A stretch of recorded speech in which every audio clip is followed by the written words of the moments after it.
Assalamualaikum everyone. Right, so let's continue our lecture on trade barriers. So what are trade barriers?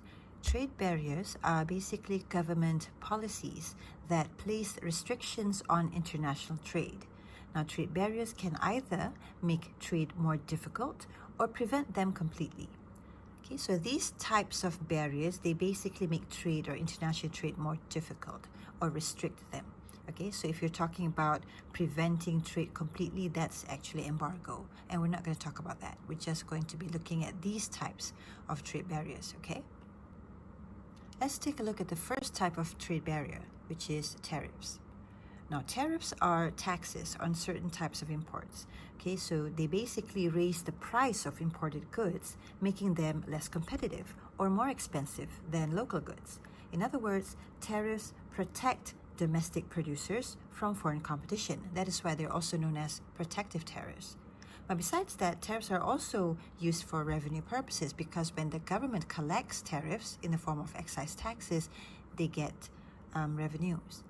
Right? So just remember that tariffs can be for the reason of protecting domestic producers, therefore they are protective tariff. It's also known as revenue tariffs. The second type of trade barrier, which is popular, is import quotas. Now, you know what quota means, right? We basically limit something from happening or taking place. So in terms of import quotas, what it means is it specifies the maximum amounts of imports allowed in a certain period of time by a particular country. Now, it has been argued that low import quotas can be more effective than protective tariffs because when there's a protective tariffs, it does not limit the amount of goods entering a country, whereas quotas or import quotas do. So next we have non-tariff barriers. Okay, so non-tariff barriers are basically rules or regulations that make trade more difficult to take place. For example, we have licensing requirements, unreasonable standards, or bureaucratic red tape in customs procedures. So non-tariff barriers basically make international trade very difficult to take place in a country. There's also voluntary export restrictions. Now, these are similar to quotas. That is, it's where countries agree to limit the number of imports. Okay, so these VER are basically agreements by foreign firms to voluntarily limit their exports to another country. Let's take a look at the economic impacts of tariffs. Okay, let's begin by a simple sketching. Right? Okay, so here's the price and here's the quantity. Okay, and here's the supply for the domestic market. Here's the demand for the domestic market. So where the supply and demand intersect, we will have, this is basically the quantity being demanded and supplied in the economy domestically. And here we will have the domestic price, PD. Right? When the world opens up and there's international trade happening, or when globalization happens, prices tends to be lower than the domestic price. Okay, so here that is why we have, right, so here's the world price. Now you might want to read the textbook. Why is the world price much lower or cheaper than the domestic price? Okay, one reason is because of competition and globalization. It just drives prices low, which is actually good for us, the consumers, but not necessarily for domestic producers. Yeah. So anyway, here when there's globalization or when trade's happening all over the world price tends to be lower. So as you can see here, okay, demand for the goods will be more because things are cheaper, right? However, supply is much less. So that is why there's a gap or a wedge here, and that is why it's the nation to import. Okay. Now herein comes trade barriers. Now, we've just learned that trade barriers are basically policies that restrict or limit imports from taking place. Okay, as you can see here. So this is the amount of imports that's happening. So domestic demand is here. Let's label this as D. Right, so domestic demand is here. Here's domestic supply. Okay, A. So as you can see, there's a wedge, right? There's a gap. There's more demand than supply, meaning the country has to import this much, A to D.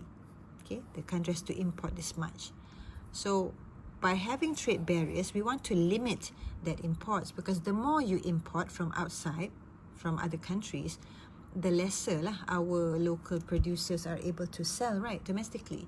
So that's the point of having these trade barriers. We want to limit this. So instead of having our imports this much, maybe we can try to make it, much smaller. So this is where we have tariffs. Okay, let's imagine this is our tariff. Now, so when we have tariff, it basically makes the price of the good more expensive. Okay, remember what tariff means? Tariffs are excise taxes or taxes on certain imported goods. So when tariffs are imposed, the price becomes higher than world price. Okay, so as you can see here, this will be the new domestic demand. Okay, so let's label this as C, and this will be the new supply domestically, B. So how much will be imported this time? Only this much. Okay, let's repeat. Without tariffs, okay, at the world price, this is the amount that's going to be imported, very big, from A to D. But with tariffs, the amount of imports will be much lesser, which is this much. So now, if you notice, there's this rectangle here. Okay, now this is basically the revenue that the government will collect from the tariffs. So this is the revenue. So that is why the tariff is also known as revenue tariffs, because apart from protecting the local producers, it also gives revenue to the government. We can also illustrate import quotas by using the same diagram.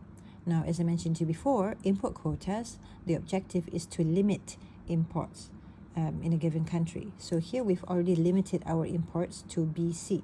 So this is basically our import quota. So when imports are limited, okay, what it means is our local or domestic producer will be able to supply more. Therefore, our supply, domestic supply would increase. So it's no longer here, rather it will be here. Okay, it will be here.